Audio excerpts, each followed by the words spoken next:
अंतर्राष्ट्रीय योग दिवस पर 21 जून को देवभूमि उत्तराखंड में भव्य आयोजन होंगे। योग दिवस का मुख्य कार्यक्रम अल्मोड़ा के जागेश्वर धाम में होगा, जहां मुख्यमंत्री पुष्कर सिंह धामी मौजूद होंगे। इस मौके पर जागेश्वर धाम को भव्य तरीके से सजाया गया है। पूरे उत्तराखंड के अंदर हर घर में योग हो, हर कार्यालय में योग हो, हर संस्थान इस योग के कार्यक्रम में जुड़े और योग करके स्वयं को निरोगी बनाने का काम करें। और उत्तराखंड के अंदर हमारा जगह जगह पर जितने भी हमारे प्रमुख धार्मिक स्थल हैं, प्रमुख हमारे ऐसे स्थल हैं जहाँ पर धर्म, अध्यात्म और संस्कृति के क्षेत्र में काम होता है, सभी में हम योग को योग दिवस के रूप में मना रहे हैं और अलग अलग स्थानों पर जाकर एक भव्य कार्यक्रम देकर योग जन जन का योग बने इसके लिए काम करें। मुख्यमंत्री पुष्कर सिंह धामी दून अस्पताल की नई बिल्डिंग में औचक निरीक्षण करने पहुंचे। अस्पताल में पहुंचकर मुख्यमंत्री ने अस्पताल में भर्ती मरीजों का हालचाल जाना। इसी के साथ उन्हें अस्पताल में मिलने वाली सुविधाओं के बारे में भी जानकारी ली। औचक निरीक्षण से अस्पताल के स्टाफ में हड़कंप मच गया। मुख्यमंत्री को सामने देखकर सभी के हाथ पांव फूल गए। इसके साथ ही मुख्यमंत्री धामी ने अस्पताल में मरीजों को दिए जाने वाली खाने की गुणवत्ता के बारे में भी जानकारी ली। तो अचानक से मुख्यमंत्री पहुंचे औचक निरीक्षण करने अस्पताल में, और ये वो खाना जो दिया जाता है मरीजों को, उसकी गुणवत्ता की जांच मुख्यमंत्री पुष्कर सिंह धामी ने की।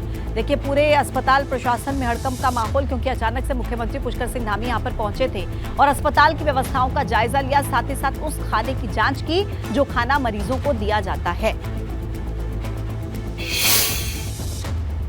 उत्तराखंड पुलिस के लिए आज बहुत ही खास दिन है। मुख्यमंत्री पुष्कर सिंह धामी ने पुलिस विभाग की बहुमंजिला इमारत लोकार्पण करने के लिए वहां पर पहुंचे। इस बिल्डिंग में डायल 112, डीजीपी कार्यालय, यातायात निदेशालय, गढ़वाल रेंज के कार्यालय बनाए गए हैं। इसी के साथ ही बड़े कंट्रोल रूम के जरिए तमाम पर्यटक क्षेत्रों और 4 धाम यात्रा के कैमरों के जरिए मॉनिटरिंग भी की जा सकेगी। मुख्यमंत्री धामी ने कहा कि पुलिस के तमाम विभाग एक साथ होंगे, काम करने में आसानी होगी।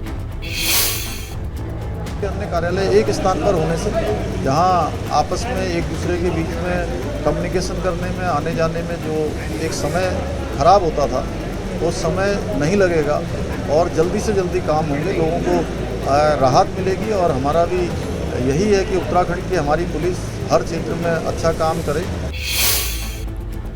उत्तराखंड में यूनिफॉर्म सिविल कोड लागू करने के लिए तेजी से काम हो रहा है। कमेटी जल्द ही सरकार को यूसीसी का ड्राफ्ट सौंप सकती है। इसी को लेकर सीएम पुष्कर सिंह धामी से बातचीत की है एबीपी गंगा संवाददाता विनोद कुमार। उत्तराखंड में जल्द यूनिफॉर्म सिविल कोड लागू होने जा रहा है, लेकिन उससे पहले सरकार की किस तरह की तैयारी है, मेरे साथ में उत्तराखंड के मुख्यमंत्री पुष्कर सिंह धामी जी हैं। सर, जल्द ही यूसीसी को लागू कर दिया जाएगा, क्या तैयारी है राज्य सरकार की? देखिए, इसमें यूसीसी कमेटी पिछले 1 साल से जस्टिस रंजना प्रकाश देसाई जी की अध्यक्षता में काम कर रही है और कमेटी ने अनेक लोगों से, 2 लाख से भी अधिक लोगों से उनके विचार लिए हैं, उनसे बात की है, अनेकों सामाजिक संगठनों से बात की है, अलग अलग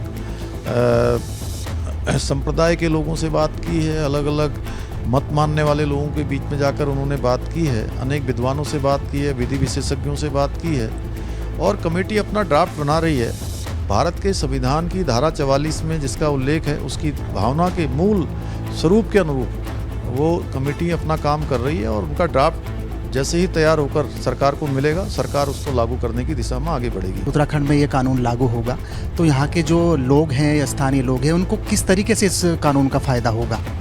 देखिए, उत्तराखंड के अंदर रहने वाले, चाहे वो किसी पंथ का हो, किसी समुदाय का हो, किसी धर्म का हो, किसी जाति विशेष का हो, सबके लिए एक समान कानून। और चूंकि उत्तराखंड देवभूमि है, ये धर्म, अध्यात्म और संस्कृति का केंद्र है, गंगा का प्रदेश, यमुना का प्रदेश, प्रत्येक परिवार में कोई न कोई सेना, अर्धसैनिक बलों में अपनी सेवा देने वाला प्रदेश, मूल रूप से जो है एक तरह से मैं कहूँ कि देवभूमि है और देवभूमि का मूल स्वरूप भी बना रहे, उसके अनुरूप जो है इस पर काम होगा।